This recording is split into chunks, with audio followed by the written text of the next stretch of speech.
So towards the end of the tour, she had this full-blown manic episode. Like she was explaining something and then she just froze and started crying and panicking and breathing heavy and stuff like that. She had to go sit down. She had to stop. Wow. And she could not explain that, obviously, but she said that it's because the spirits know I'm leaving and they do not want me to leave. They're coming here. They're waiting at the edge of the city. They're peering around buildings at night. And they're waiting. They're waiting for you. And they'll take you one by one, and no one will hear you scream. No one will hear you scream!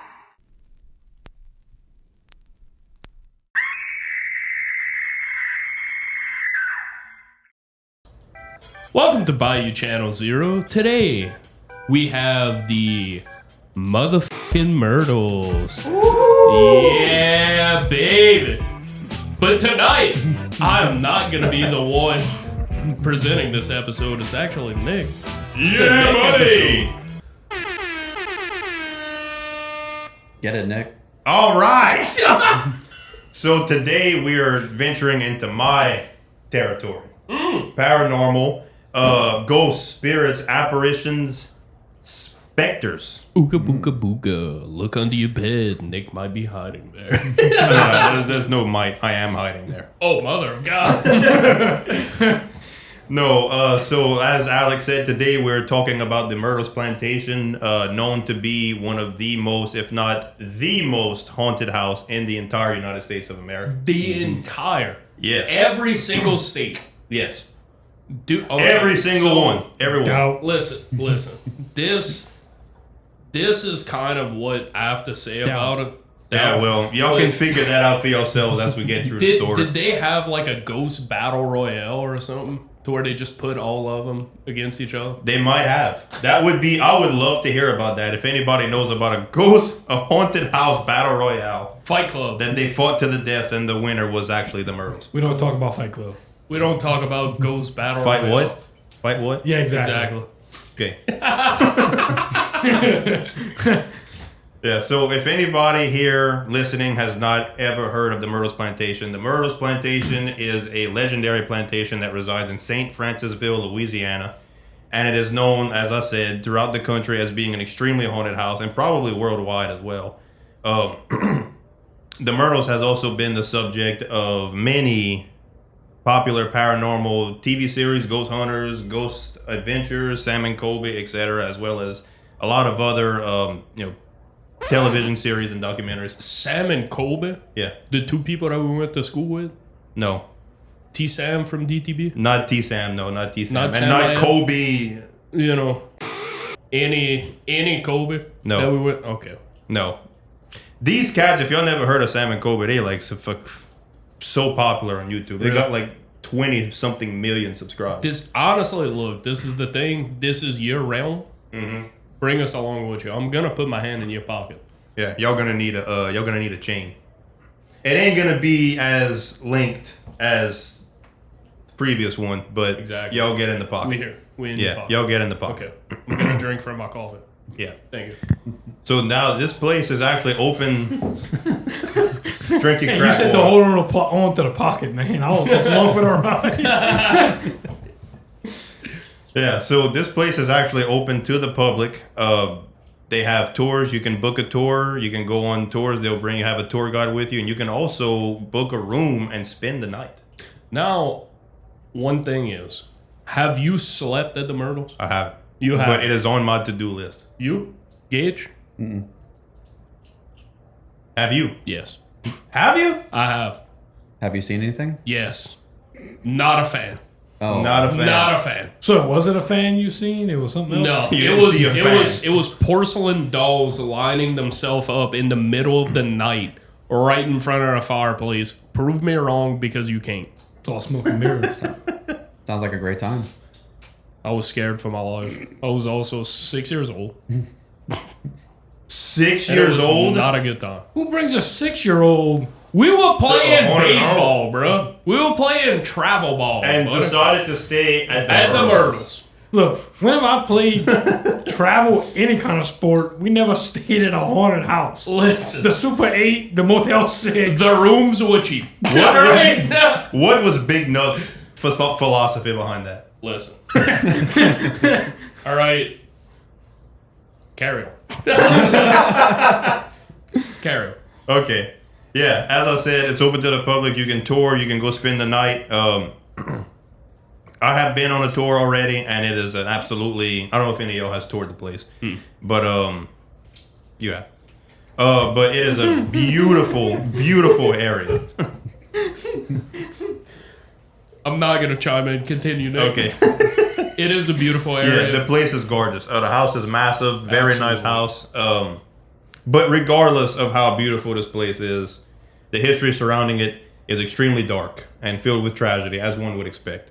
So once we get started in the details of exactly why this place is as haunted as it is, it won't be a surprise. So, our story begins all the way back in 1783 with a Mr. David Bradford. 1783. 1783. Mother of God, I know. I didn't realize it was that old. dude, that's old. Bro. I mean, it was built in 1796, but we're going back before that with Understandable. the man who started it all. Let's jump into the DeLorean. Let's go. Yes. 88 miles an hour. We there. Yep. Got it. So, David Bradford was an Irish immigrant who became the Deputy Attorney General of Washington County in Pennsylvania. However, What? Wait, hold on. yeah, I know. An Irish immigrant became that. Well, no. That's not what the part I'm asking about. The Myrtles in Louisiana. Hey, look. Washington County, Pennsylvania. Like, as I said, the house wasn't even built yet. We need some backstory. You're getting ahead of yourself, Justin. Well, his backstory threw me for a loop. Yeah. Simmer down. Yeah, we know. We need a backstory as to why this man found himself all the way here. So Bradford is most widely known for his involvement in a large tax protest that occurred within the United States called the Whiskey Rebellion. Oh hell yeah. Have y'all heard of that? Oh yeah. I know you have. History Can professor over here. they just leave the whiskey alone? Like, No, No. they can't. They can't. Because they suck. Yeah. Yeah. So the Whiskey Rebellion was a violent protest that began in 1791 as a result of attacks that was put on domestically produced spirits within the country, such as whiskey. So, being that it was set on whiskey, it was inadvertently called the whiskey tax. So, farmers in the western United States, what they would do is they would use their crop and have small stills and make the whiskey from their produced crops. Essentially moonshine. Essentially moonshine, and yeah, that's probably what was included in it. Sensational. my guys. Yes. So as you can imagine, whiskey was popular at this time, was massively consumed throughout the country. These farmers saw considerable profit from selling the whiskey. Well, after the American Revolution, the United States established a asinine $79 million in debt, and in today's world, today's monetary value, $2.7 billion. What? Yes. Well, only Yes. if that's just a part of our debt now. That's like Yeah, I interest. mean, we're It's in the nothing. trillions, Yeah, honestly. exactly. That's our interest payments right now. Well, I mean, Right. the thing is, so, dude, you got all this debt. You got the Whiskey Rebellion going on and all. Let me ask you something. The audience. You, right there. He's mad. Let me ask you something. What kind of whiskey do you drink? What kind do you like? You a Jameson kind of person? If not, I don't want to talk to you. Don't even comment. Toasted barrel kind of I guy? don't want to hear it. Organic? Don't even comment. Jameson, overrated. Just gonna say it. Oh, no. Okay. I'm not, let me back up. I don't want to get caught in the crossfire. One of the best Hot take. whiskeys. One of the best whiskeys I've ever drank in my life, as cheap as it is, besides like the, 80 and 100-year-old whiskeys that I've tried. Also that Nick and I tried with Andre. I found this. This is some brandy that's probably about 100 years old. I have drank some of it, so there's not a lot left, but we could all take a little shot of that, I think. Really? Yeah, why not? Yes. Yeah. Yes. Not a whiskey. Dude, that was so good. But a brandy. A brandy. Absolutely. One of the best. With this tax, with this debt, excuse me, with the debt that the country had gained, they needed to figure out, okay, how the hell are we going to pay this off? So at the time, Secretary of Treasury Alexander Hamilton decided to propose an excise tax on this produced whiskey. And with this tax, the farmers saw a large decrease in their profits that they was making from selling this alcohol. And decided that this was some bullshit. Yeah. So what they did was they began protests in western Pennsylvania, which escalated into violence, and then escalated even more into a full-blown rebellion. Good. Yeah. Oh, As yeah. it should be. All I'm gonna I say agree. is my freaking history brain blanked, which is rare for me when it comes That to is history. very rare. I had to search up Alexander Hamilton. I was like, he said Hamilton. That's why you can see me go. Not. I was like, what do you think I thought of? Alexander Graham Bell? I was like, he's taxing whiskey and he's not making the phone. What are you doing? What are you doing? What are you doing? What is it? Like, that's what I'm sorry. Drunk history? you're good. You doing drunk history now? I'm drinking water. As I am. As you shall be. So, rebellion, Pennsylvania, whiskey rebellion. Our boy, David Bradford. No, you good. You got bottle caps. David Bradford, a cherished member of the government, Deputy Attorney General. Deputy. Agreed, Deputy. Attorney General. Bradford. Remember the Deputy Attorney General. Well, he decided to agree with the farmers and said, this is some BS. This is bullshit. It is some bullshit. So he agreed with them and decided to join the rebellion. Pull the overall. Yeah. Oh, I'll tell you what, boy. Yeah. That's it. That's it. That's right. Praise them. We love the farmers. Yes, we do. Without them, there'd be no us. No. So, not only did he join the rebellion, he led the rebellion. A deputy attorney general. Let it. Led it. Yep. Hell yeah. So, I mean, this went on till 1974, about 3 years, where he was General David Bradford leading this whiskey rebellion. So, finally, when federal troops came in to finally extinguish this rebellion once and for all, Bradford, Deputy Attorney General, cherished member, government, was charged with... Cherished member. Government. Cherished member, Government. rebel, was charged with treason to the United States and sentenced to execution by General and President George Washington himself. Wooden teeth. That's Wooden teeth. honestly, listen, that's a hell no, brother. Yeah, that's a hell no. That's not a hell yeah. That's a hell no.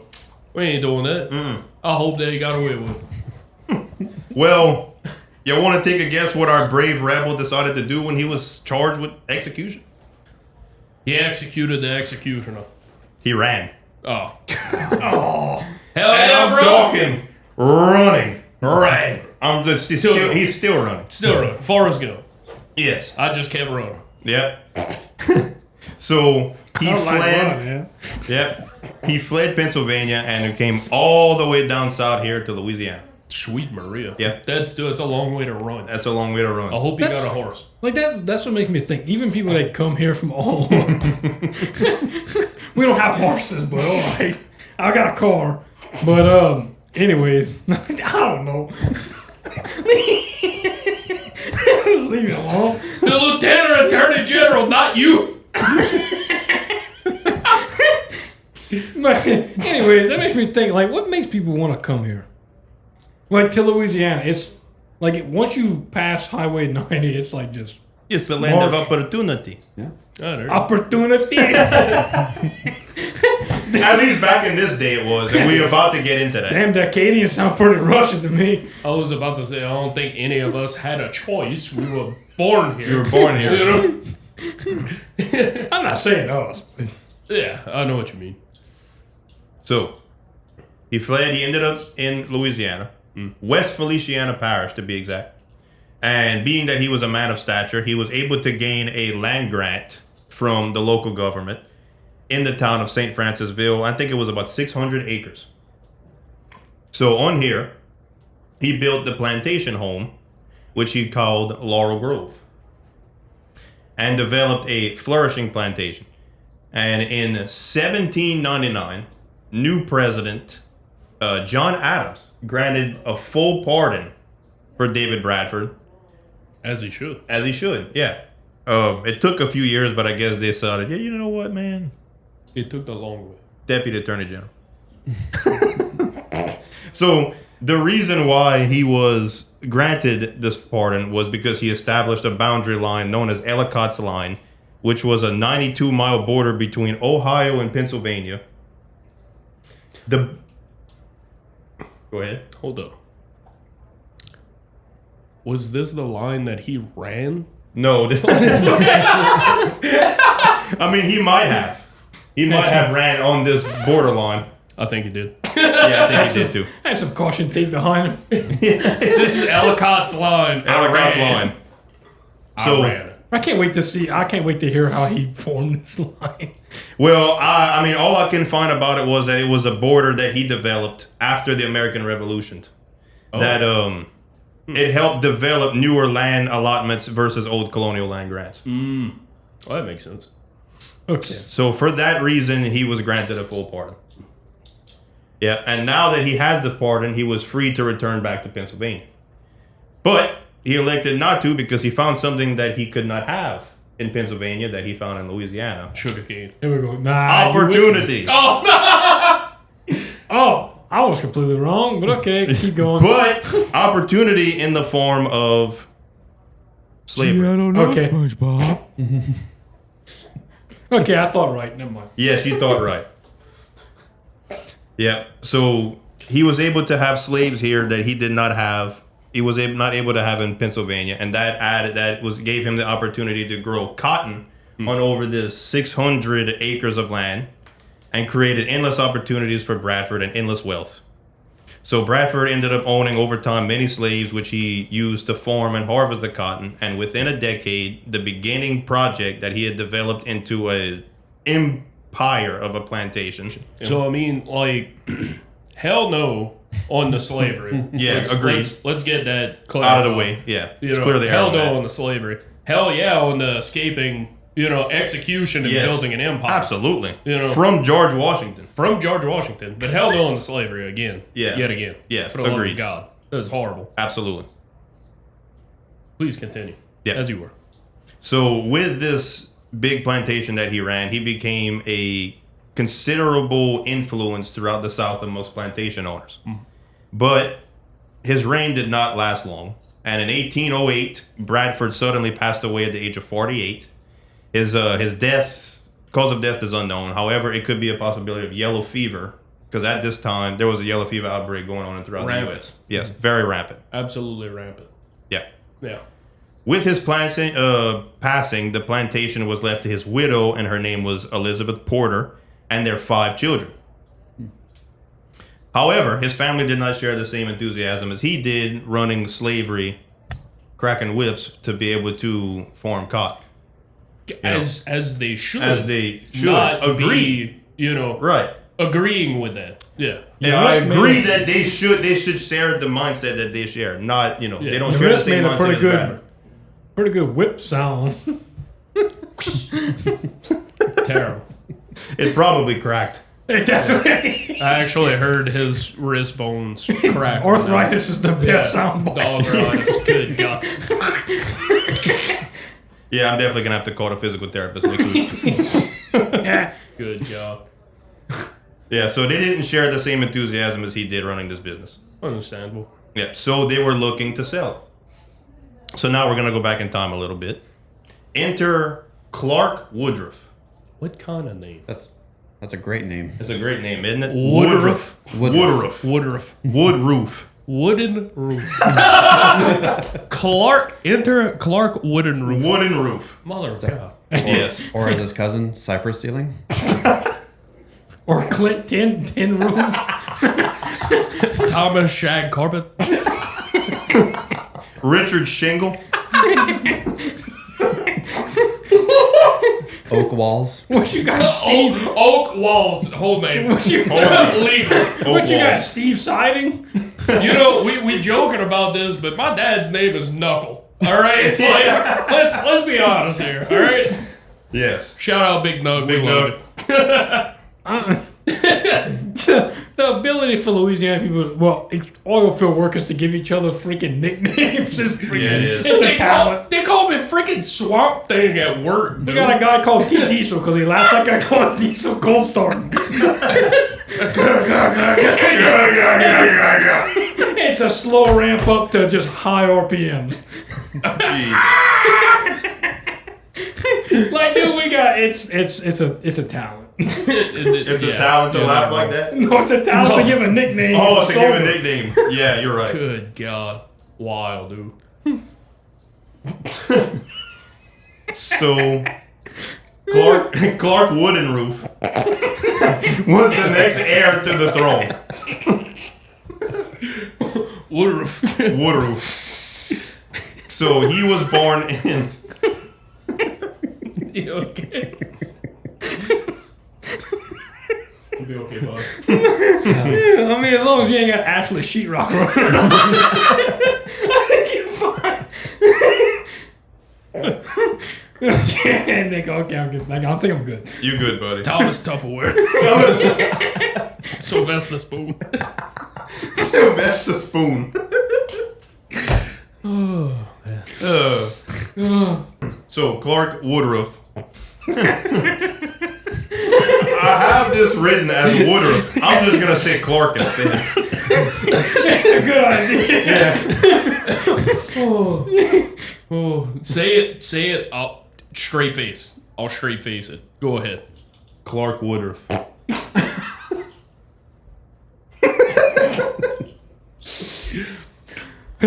Clark Woodruff. Okay, it's not fun anymore. We don't laugh so much about it. So Clark, born in Litchfield, Connecticut in 1791. Where? Born in Litchfield, Connecticut. Okay, I didn't hear the first part. Yeah. Born. Born. Woodruff. Good Lord. In 1791 into a farming family. However, as he grew older, he did not want to be any part of that life. So he moved down south to Louisiana, looking for opportunity and success. So in Louisiana, he started. What's the matter? I'm crying. Gosh, damn. So in Louisiana, he started studying law and crossed paths with the doctor of law himself, Attorney General David Bradford. Dr. Lawyer Man? Dr. I don't Lawyer know. Man. You're looking to me like I know the name. Doctor, brother, cousin, lawyer, man, attorney general. Attorney General. Yes. So he crossed paths with David Bradford, and Bradford became pretty much his mentor and assisted him in gaining his law degree. But David wasn't the only Bradford that Clark had interest in, and was succumbed to one of Bradford's daughters, and ended up started dating over time, and they were eventually married on November 19th, 1817. The farmer's daughter. The farmer's daughter, literally.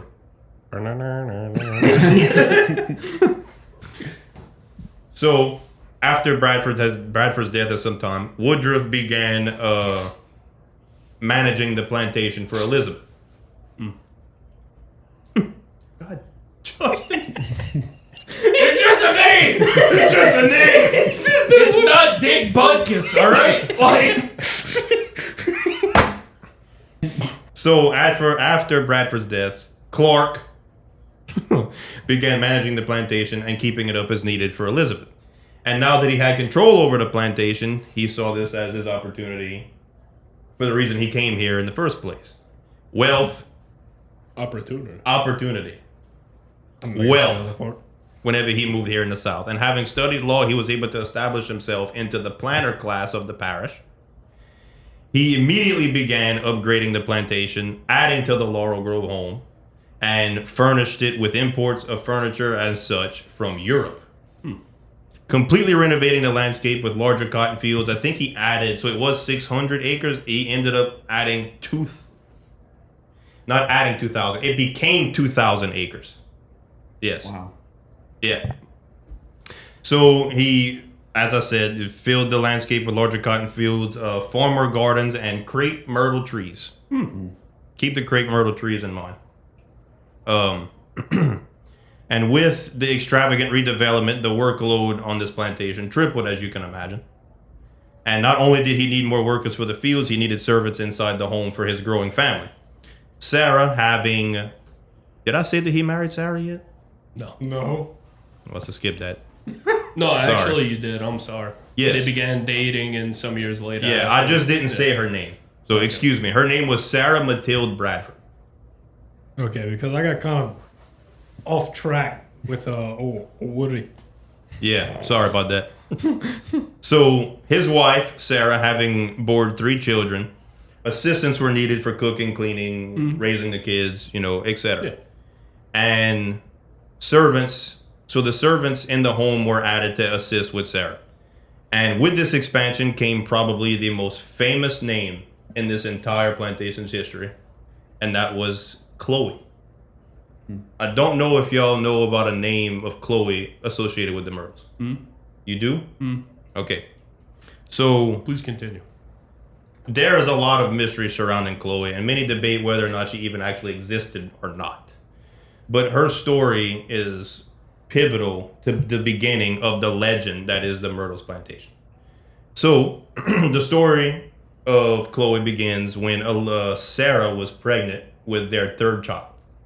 And apparently back in the day, it was common for a husband to have a mistress while the wife was pregnant. So he drew his attention to a servant girl, Chloe, and started having, relations with her, intimate relations with her. As you do. As you do. I mean, that kind of aligns with the time, and especially where they've, like, Britain and all that, especially since they're pretty much all damn near British descent at this point. British, Spanish, French. Yeah. And, I mean, having a mistress was was actually way more common than... Yeah. Yeah. Not just one, like, Multiple. Yeah. Yeah. And we about to see that here. So she was his mistress for a little while, and then eventually he got bored of her and went to another girl. Or essentially, as the otakus call it, a harem. Just want to throw that out there for everybody, but please, Nick, continue. Harem. As I am. As you are. So he got tired of Chloe, sought out another girl, and Chloe became fearful of her fate because she did not want to be sent out of the house to have to go work in the cotton fields. So she began listening or eavesdropping on private conversations held in the house between Clark and his wife, and business meetings, what have you. So one day, Clark was having a very important business meeting with some clients, and Chloe decided to eavesdrop on the door. Clark, heard something rustling on the door, and when he went to open the door to see what it was, here's Chloe stumbles into the room. So what he does, outraged, he drags her outside on the porch and cuts her ear off. As punishment. Yeah, that's it. For eavesdropping. I was expecting more than that. No, he just cut her ear off. Because he still needed servants. Yeah. He didn't get to kill her. Because, I mean, you look at it, it's almost like, what is it, Sharia law and everything like that. You steal something, they cut you Oh, Sharia law? Yeah, Sharia law. Yeah. Yeah. You were eavesdropping, so I'm going to cut your ear off. Right. A lot of countries still believe in that today. Yeah. Yeah. So now that her ear was lopped off, Chloe's pissed and had her mind set on one thing: revenge. Let me back up real quick. I want to add this, that after she had her ear cut off, she would wear a green turban around her head to hide the scar. Green turban. Remember the green turban. Green turban. So Remember it. Remember it. Turban. Green. Let's just give it to her by Woodruff. God knows where she found it. She probably stole it. So later on in time, for one of the kids' birthdays, she baked a birthday cake and decided to throw a secret ingredient into the recipe of the cake, and that was the oleander plant. Minnow. Because supposedly the juices from the oleander plant has the toxicity equivalent of arsenic. So she laced the birthday cake with the oleander and fed it to Clark and his family. Early day cyanide. Yeah. Kind of extreme, but yeah. I mean, he cut her ear He off. cut her ear off. yeah, but I'll just pay like a fingernail or something in the cake or something like that. yeah. Like you don't kill somebody just for losing your ear. Gage, if I cut your ear off, I'd be mad. I'd cut your ear off. I would cut your ear off. I'm not gonna cut your ear off. Put it in a box floating in the river, Grandma. Parry this, ye filthy filthy casual. Oleander. Yeah, that fits. Yeah. So, as a result, Sarah and two of the children died from the poisoning of the birthday cake. And so now the slaves, other slaves on the ground, knew about this. So, fearful of their fate as well, that Clark would, okay, we good now? Yeah, Okay. yeah, very much. That Woodruff would accuse them as well of being involved. They took her, strung her up, and hung her from an oak tree on the grounds, and then weighted her body down and threw her in the Mississippi River. So, it probably didn't tell you if she put the oleander in there before, after she baked it. If it had an effect like that, it guarantees she probably put it in after. More than likely. I see because- what you're saying. Like, if you bake it to that heat, would it... Because usually, like with any type of poison like that, if you bake it in something, the heat will like dilute it. Or unless she did it before, they were just that susceptible to the poison. Because, I mean, I had heard before with this story, as well. I was familiar with Chloe and, the story of all of this. She had just put enough, or wanted to just put enough to make them sick. Yeah. But she That was also put a part of it. too much. And that's why they died. Yeah. Like, she put way too much. Because you could... like with arsenic, you can ingest a small amount of arsenic and it would just make you like nauseated, make you throw up, stuff like that. But if you ingest too much of it, it's gonna kill you. Right. Because like, what is it? Cyanide, I think, in apple seeds. If you eat like 1,000 or 10,000 apple seeds, it's like equivalent to X amount or whatever. Yeah, the apple seeds are the thing that's gonna kill you. And I mean, then the cyanide. cherry pits. Wow. Same Cherry thing with pits. cherry pits. I You didn't know got that. so you got also bananas. Bananas with the potassium.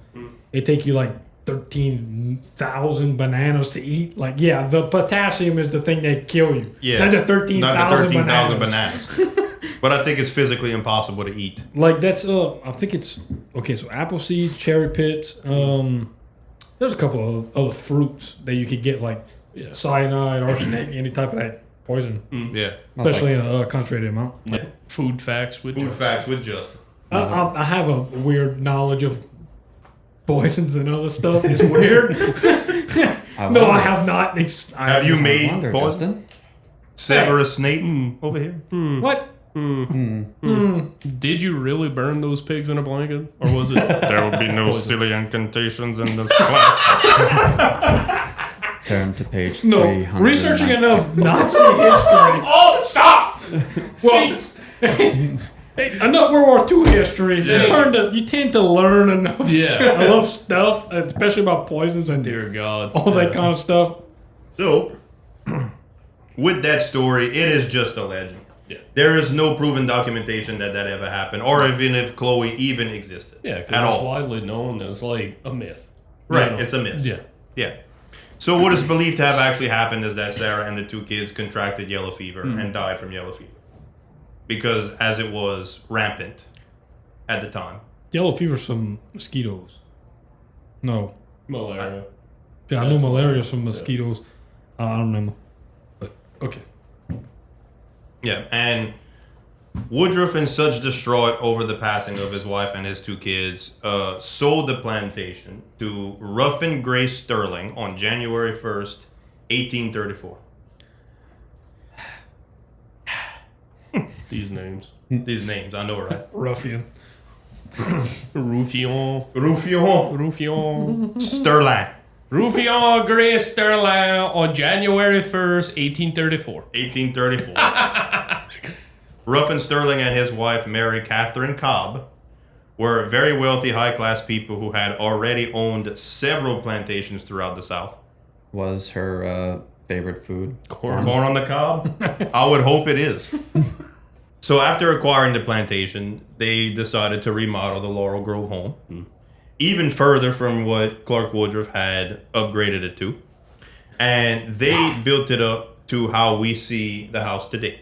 Understandable. And they renamed it the Myrtles Plantation from the crepe myrtle trees. Myrtle groves. Yes. Yeah. Yes. So, all was good in the hood for about 20 years until July 17th, 1854, Ruffin died of tuberculosis. And back then it was called consumption. Yep.